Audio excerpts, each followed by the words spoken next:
In September 2022, a late-night boating trip near Boca Chita Key in Biscayne Bay ended in tragedy when a 29-foot boat carrying several passengers crashed into a channel marker. The collision claimed the lives of Pino's daughter's friend, then 17-year-old Lucy Fernandez. Another friend, Katy Puig, was left with a lifetime of disabilities. Pino had taken his wife, daughter, and 11 of his daughter's teenage friends out to a sandbar in Biscayne Bay on September 4, 2022, to celebrate his daughter's birthday. Prosecutors said that while at the sandbar, Pino drank alcohol and provided it to the underage girls at the party. Prosecutor alleged that the boat's operator, George Pino, was navigating at high speed in darkness before the crash occurred. Prosecutors contend that his actions demonstrated reckless operation of the vessel, while the defense disputes key aspects of the allegations and the circumstances leading up to the collision. The case has drawn significant public attention due to the devastating loss of life, questions surrounding boating safety, and the legal battle over responsibility for the fatal crash. George Pino faces up to 30 years in prison if convicted. All right, ladies and gentlemen, we will now proceed, the state will proceed with rebuttal courts. Thank you. Good afternoon again. I know it's been a long day. I'm going to try to confine my remarks simply to responding to some of the things that the defense team has put forward. First and foremost, I want to say this. It is not the mission of prosecutors like Mr. Borst and myself to label anyone as a criminal. My job, as I told you at the beginning of this trial in jury selection, is to present evidence.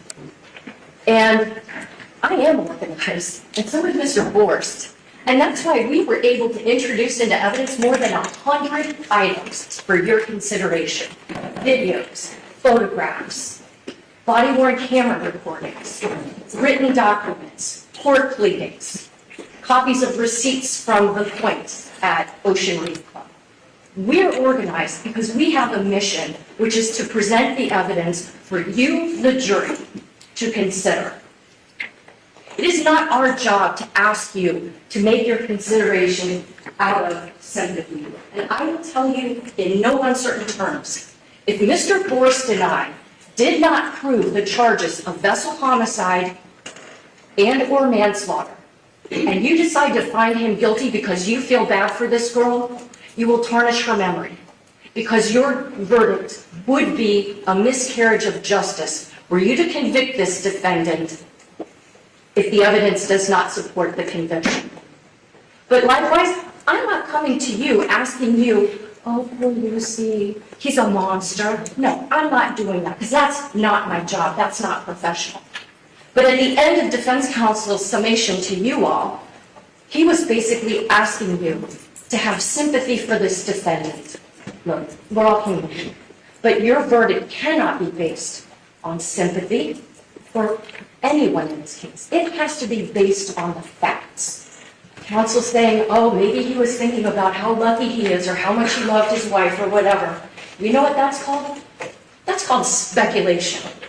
The judge is going to give you an instruction about what reasonable doubt is. It's not an imaginary, forced, or speculative doubt. What was in the defendant's heart and mind when he smashed into that channel marker is irrelevant. What's relevant for your consideration is what is the evidence. So let's talk about that evidence. The defense takes one word, inattentive, and says that's what I base my whole case on. And that's just not true. And I'll tell you why. This case is based on so many failures on this defendant to operate in a safe, prudent, and reasonable way that any one thing by itself, well, he was a mistake.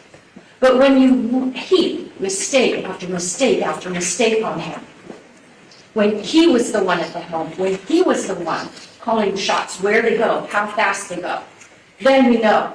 First off, we got him with 12 teenagers, 10 of whom are on the bow of that vessel. leading to at least 1,000 extra pounds, which if you remember Mr. Albert's testimony, remember he had that bright green boat, and he showed you how the extra weight on the bow of the vessel is going to make it harder for it to operate on a plane. So you're going to be going faster, and the faster you go and the more weight you have on the boat, guess what? The harder it is to navigate it. So that's another problem that we have. This vessel becomes less responsive because of the weight and the speed. Let's take another factor into account. The fact that he had a bunch of teenagers who've been drinking the alcohol that he provided. How does that factor into recklessness? It factors in because you now are responsible for the lives of minors, but not minors that are operating at the peak of clarity, minors that have consumed alcohol, and some of them, a lot of alcohol. You're responsible for the people on your boat. So you darn well be driving carefully to get them safely back to the party you're waiting for. But what else? The fact that he'd been drinking too. That's a factor. I'm not here to prove that he was BUI. I'm here to tell you that this is yet another knock against the safe operation of a vessel. The fact that none of these girls were wearing life jackets, the fact that he wasn't wearing a kill switch, did those cause him to crash into that channel marker? No. But if you're being a safe and prudent operator of the vessel, if you are taking your responsibility seriously, then if you know that they've been out drinking, if you know you've been drinking, it's reasonably foreseeable that maybe everybody's not at their top of their game. Maybe it's likely that people could maybe not have their best judgment. So you know what you do when you're a safe and prudent operator of a vessel? You tell the kids, put on life jackets. And you wear a kill switch. Because if something were to happen, and those engines keep spinning, which we know they did from that last track mark that Mr. Albert showed us. Remember the little curve? We see all those little track marks. Those engines were still going, thank God. Thank God nobody got chopped, okay? But that's another factor for you to consider. Here's another one. We know from the specifications of that boat, he was going full throttle. Just because that Rebuttal is rated that it could go as fast as 55 miles an hour, doesn't mean that it's safe. I think I've seen a lot of cars that have speedometers that go past 100 miles per hour. Just because you can do something doesn't mean that it's safe and prudent to do it. Imagine operating a car.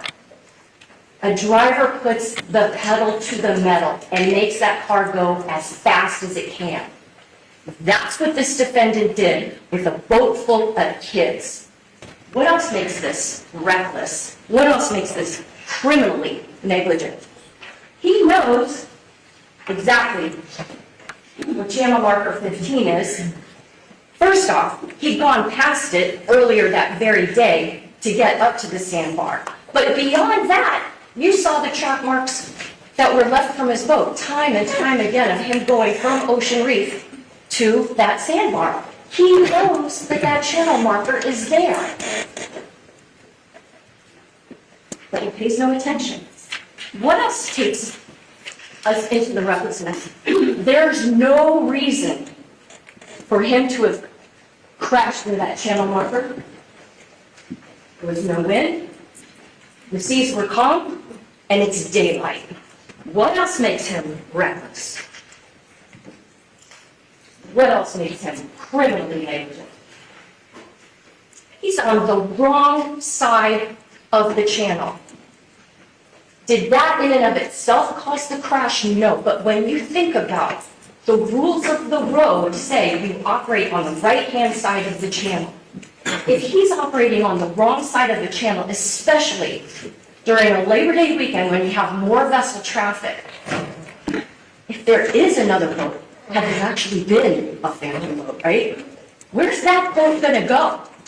It can't go outside the channel if it's big, because it's going to run aground on the shallow waters of Biscayne Bay. That's a hazard. So all of these things not just the 9 seconds, but I want to really emphasize the defense talks to you about the fact that, oh, maybe it was just a couple of seconds. No, it's not just a couple of seconds. I can't stress this enough. This is how long he was headlong toward that channel marker that he knew was there when he'd been drinking with a boat full of kids, with a vessel that's overloaded with weight for that speed, when he's going full throttle and on the wrong side of the channel. This is how long he is checked out. Ready, set, go. That's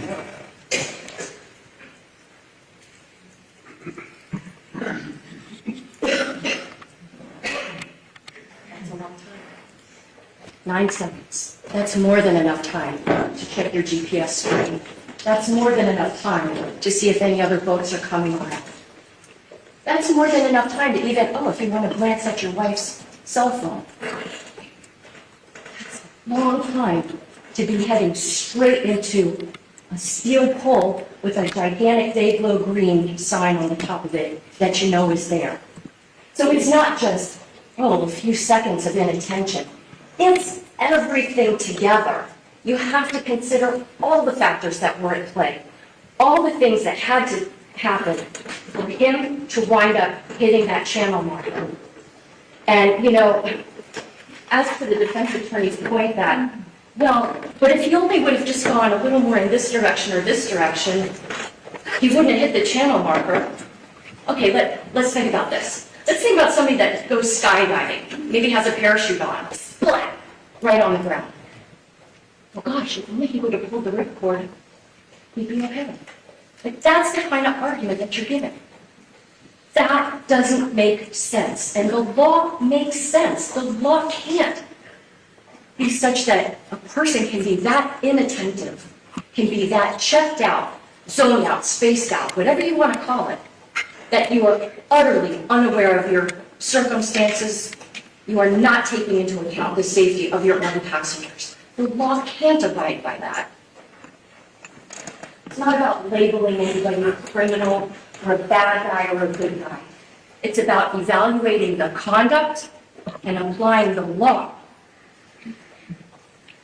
And along those lines, I just want to say that to give you an idea of just how much all of these different factors really count in a case like this, I have this rope. And if you look at rope, which ironically for a normal case, I guess, but if you look at rope, there are many little individual strands, none of which by itself would be strong enough to hold on to an anchor or that one boat can tie up to another, okay?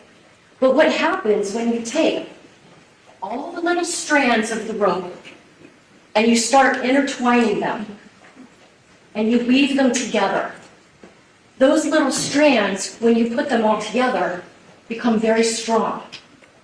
And that's why the evidence in this case is very strong for the fact that he was operating his vessel recklessly, and that because of all those other factors, which I already covered when I spoke with you initially, not just reckless. Reckless is the baseline for this conduct.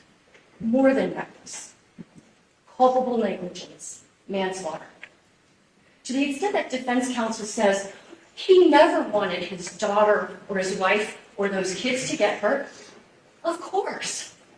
Who would say otherwise? If I had the proof that he deliberately tried to kill somebody, the charges would be different.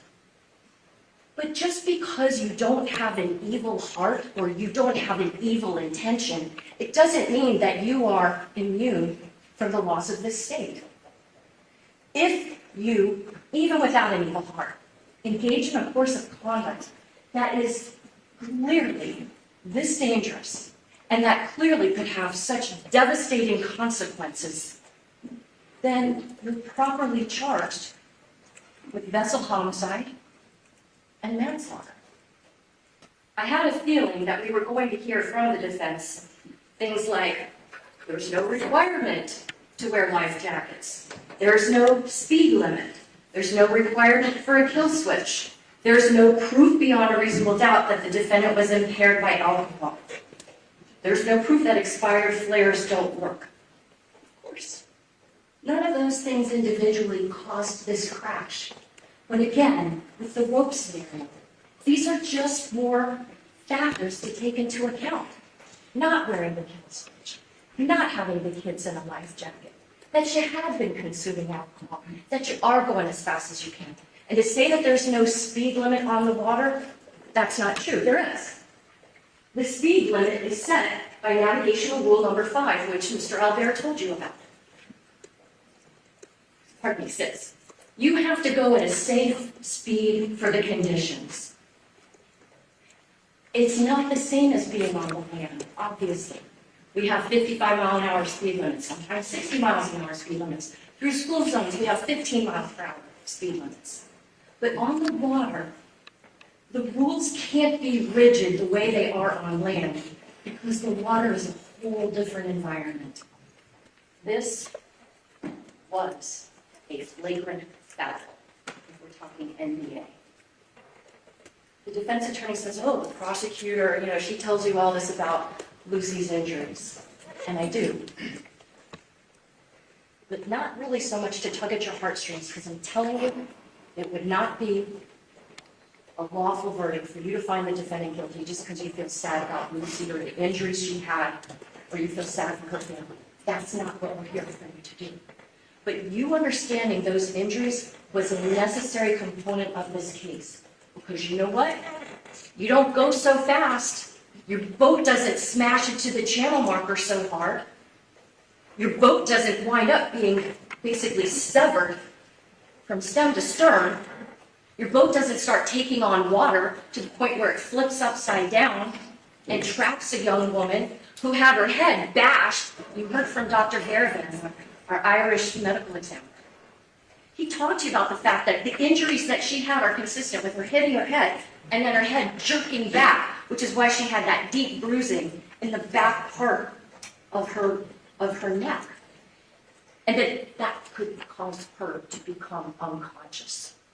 And her now being trapped under that boat, like I said earlier, basically became her gravesite.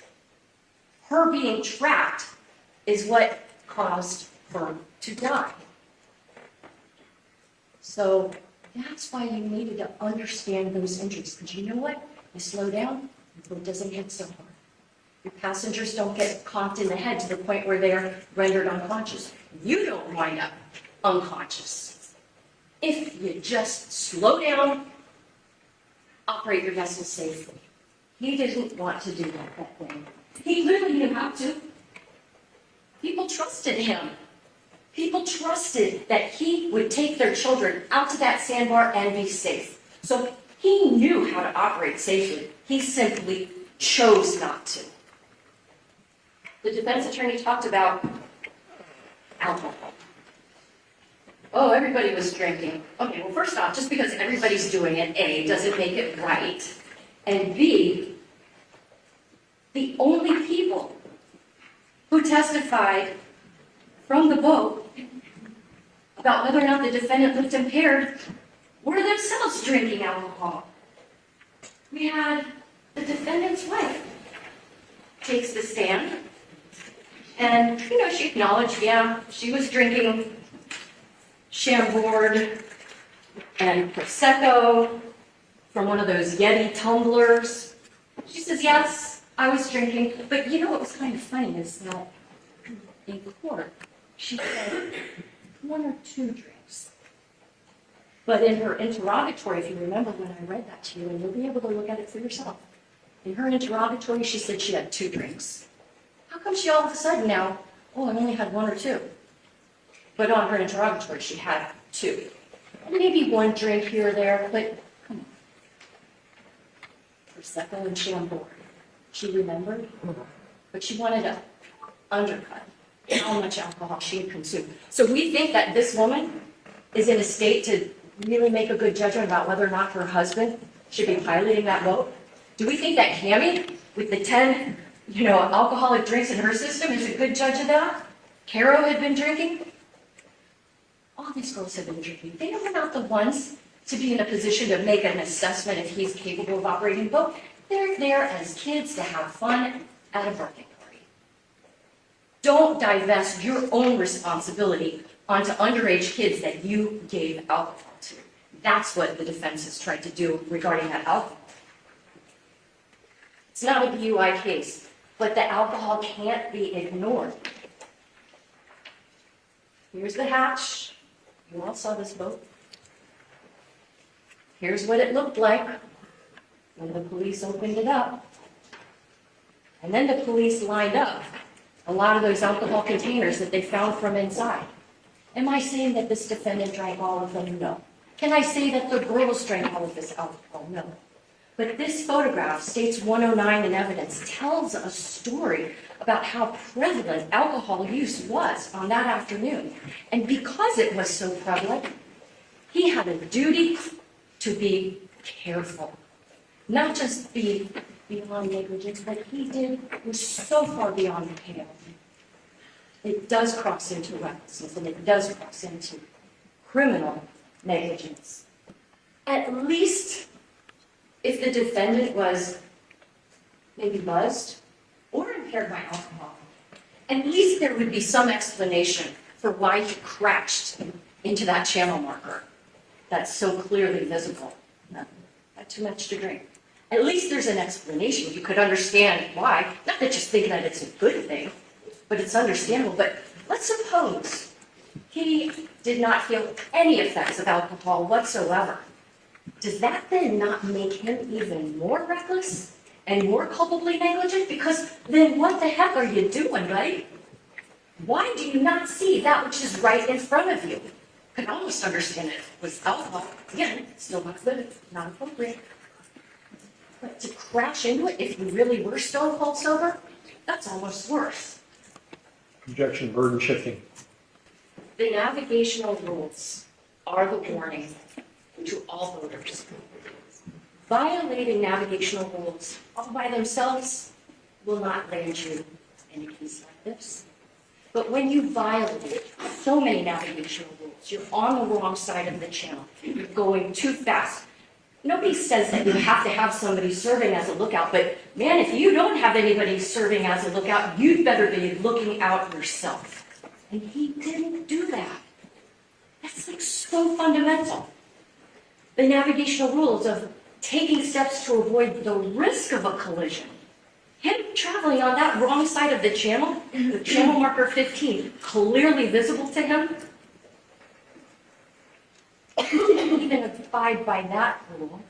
And then, of course, the rule number 8, avoid a collision. He had plenty of time to avoid that collision. He didn't. The defense attorney said to you that it's not fair to his client to say, oh, you shouldn't have had all those girls seated in those seats on the bow of the boat. You know what wasn't fair? It wasn't fair to Lucy and those other girls to operate that boat that fast with that many girls there. Sure, they could sit there, but if you've got that many kids sitting up at the front of your boat, slow down. Don't tell me that it's not fair to him. It wasn't fair to any of those girls, all of whose lives he endangered. This is footage from a drone that did in fact follow a vessel following the same path that this defendant operated. Channel marker 14, channel marker 15. This is the boat that Detective Dow and his partner, Sergeant Koch, were on operating the drone. The drone is following the FWC vessel that's trying to recreate as close as possible the path that this defendant took on that day. So, closer and closer to number 15. Closer and closer. And it's only because Lieutenant Thompson is a damn good pilot of a vessel that he did not collide with that channel marker. And so to the point where the defense attorney said, oh, if somebody was on a drone and watching Mr. Pino operating his vessel, would they want to stop him and say, "What are you doing?" Yes, of course they would, because they'd say, "What are you doing? Why are you heading right to that channel marker?" The drone tells you. Here we are, right by channel marker 15. Here comes the FWC vessel. Anyone who saw that vessel coming from that distance would say, "What are you doing? Are you crazy? Why are you risking your life and the lives of these kids? How can you do that?" So let's talk a little bit about these injuries that the defendant had. It's funny how he's just fine to crawl up onto David Rodriguez's boat, but he's so damaged that FWC, oh wait, no, FWC didn't life flight him away. They didn't take him in a helicopter away. They had fast boats that could get him to the mainland. They had the means to take him if he was seriously injured, like they did for other passengers. Not him. He was treated. You have body-worn camera footage from Lieutenant Thompson on the Elliott Key Harbor. You'll see that he's got his head bandaged. Yeah, his head's glued. And yeah, you got to seal the wound. Stitches don't make a lot of sense for heads, so they use staples. But he needed staples, whether it's 3, 7, but the only medical care that he told Dr. Barrett that he had was therapy and some psych meds. And I don't take anything away from somebody seeking mental health care if they've been through a difficult scenario. But that is not the same as somebody that has a head injury so bad that somehow it causes them to create false memories without the intent to deceive. And then when we think about that evidence, false memories without the intent to deceive, let's go back again one more time. And the defense says, "Oh, like I'm some kind of horrible person because I have the audacity to challenge what a medical doctor says in this courtroom. I challenged her because the testimony that she gave is not credible, but you're the judges of who's credible." But she literally took the stand and she said she based her finding that he had amnesia just on these 4 things: that he didn't remember who sat behind him, that he said his engines were 225 horsepower, that he couldn't remember exactly what happened post-impact, and that at first he said it was Nati, then he said it was Lucy. That's it. You get paid 30 grand for that? She didn't even say that he did confabulate, right? She just said it could have happened. But again, reasonable doubt is not a speculative doubt. What evidence do you have that this is really signs of amnesia? First off, we already talked about the fact that even she testified. Oh, whether or not he could remember exactly who was behind him, she's like, well, that makes sense that he would not remember who was behind him. She said, yeah, you know, after a traumatic event, maybe you don't remember exactly what happened. We already talked about the fact that it would make sense if maybe he was confused about which girl he saved initially, because he wasn't the one that brought that child to the rescue boat. He just ducked under his boat after being told to do so and recovered the body, but then passed it off to someone else. And I don't mean to refer to Lucy as an idiot, but that's what he did. So the one thing that we're left with, the reason why we believe that this defendant gave that whole story about a phantom boat is because he thought that he might have engines of only, 225 horsepower? That's not reasonable. I'm not here to bully anybody, but I'm also not here to allow you to not think about whether or not the expert witness that's called is giving you testimony that you should feel comfortable relying on. I want to, trust me, I'm not going over all of them, but I think it's worth kind of looking at in totality. Look at the officers who were called. Bobby Bruto, Sergeant Delgado, Ben Dow, the drone operator, Detective John Dalton, who's both been a Marine Patrol officer and a vehicular homicide or traffic homicide investigator. You heard from Lieutenant Morris and Lieutenant Thompson.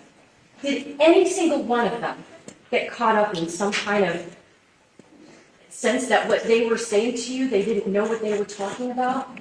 That they had some ulterior motive behind doing this? How about the passengers? Cammy, Caro, Claudia, Natalia. They all come here and say, we were there for a good time. We've known the Pinos for a long time. We felt like we were safe, but geez, most of these girls are sitting facing backwards. They have no position to know whether or not George Pino is operating his boat safely. What about the Good Samaritans that you heard from?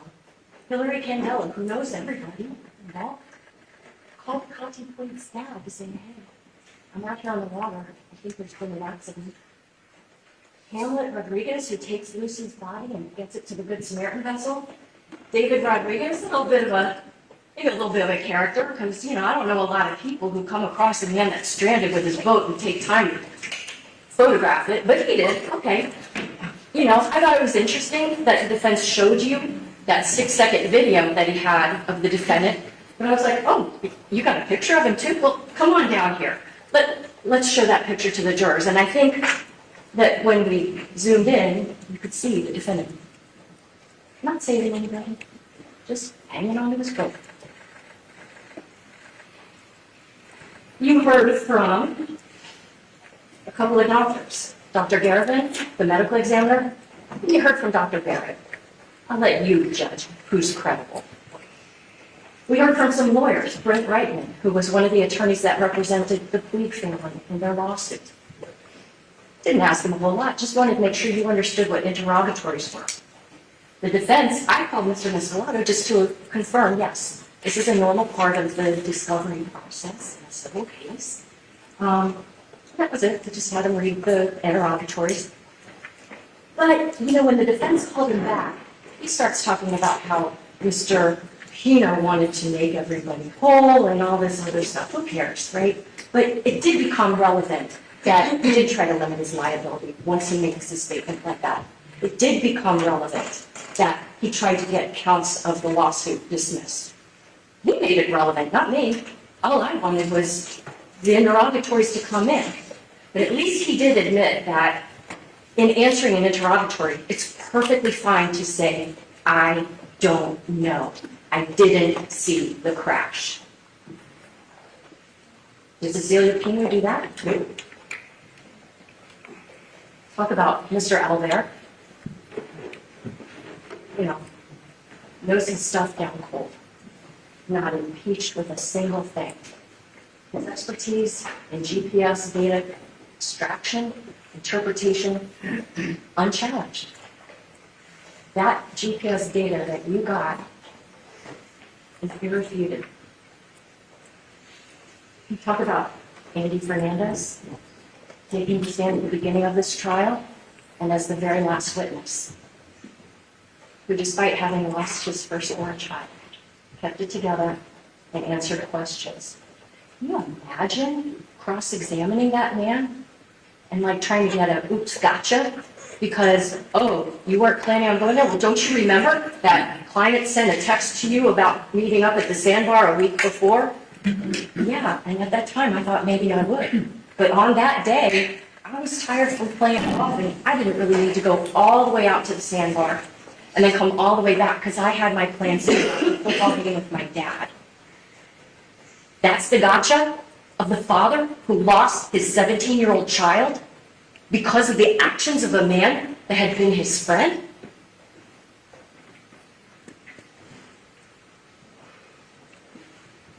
Rudy Puig took the stand.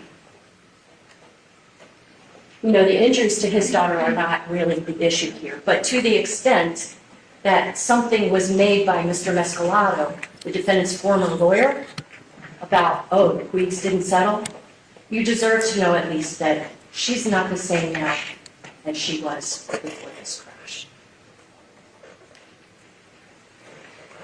Thank you, Jackie.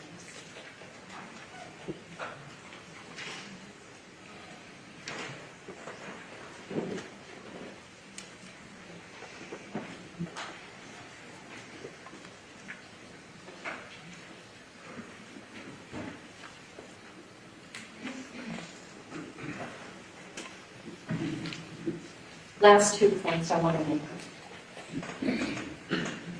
The defense, in this case, had no burden of proof. The burden of proof fell solely on Mr. Horst and me. Throughout this trial, we've presented you with what I would submit are very compelling witnesses. We've presented you scientific facts, data that would substantiate a guilty verdict for both vessel homicide, for being reckless, as well as for manslaughter. And so when you go back to the jury room, I'm going to suggest, but it's totally up to you, that you may wish to first look at count 2 of the information, vessel homicide,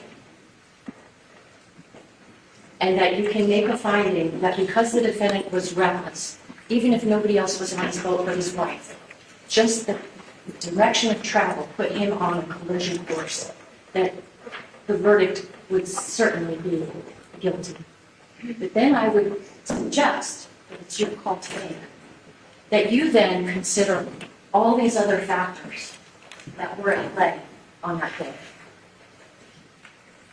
These factors didn't have to be there for a vessel homicide conviction, but because they are there, I'm also asking you to return a verdict of guilty as to the manslaughter charge. Because he did do an intentional act by deciding how fast to go and what direction to travel, and that caused Lucy's death. And because the way that he operated that vessel was culpably negligent. And the very last thing I want to say to you is not me speaking to you, it's you watching what happened in this case.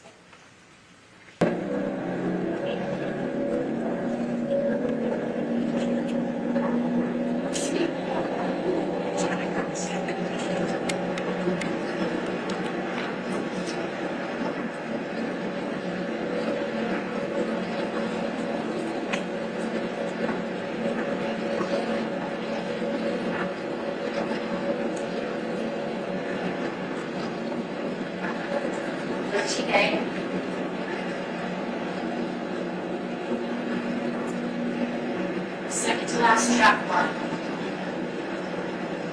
Channel marker 15.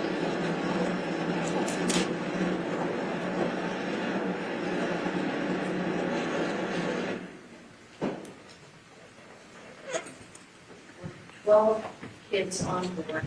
If that's not reckless, if that's not culpably negligent, what is? Thank you for your time and attention to this trial.